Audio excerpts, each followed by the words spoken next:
The Little Ant and the Sugarland.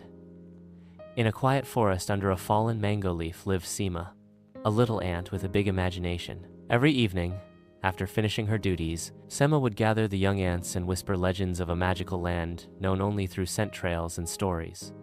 Sugarland, a place where the soil tasted sweet, the rivers flowed with syrup, and the sky smelled like honey. Sugarland isn't real, the elder ants would say.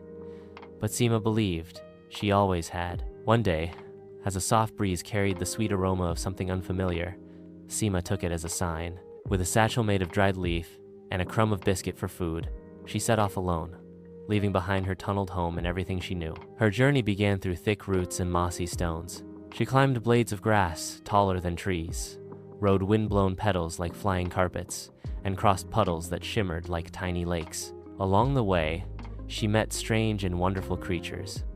A snail philosopher who told her, "Sometimes, sweet things come after the bitter paths." A dancing bee who pointed her toward the golden scent in the wind.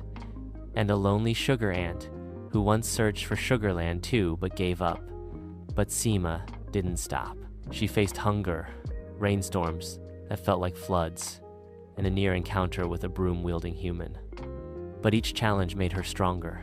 She followed every trace of sweetness, a candy wrapper in the grass, the sticky trail left by spilled juice, the sparkle of sugar crystals in sunlight. After days of travel, she reached a place unlike anything she'd seen. An abandoned picnic site. Crumbs everywhere, spilled soda, cookies, candies, and a broken lollipop stuck to the ground like a shining monument. The air was thick with sugar, and the sky smelled like honey.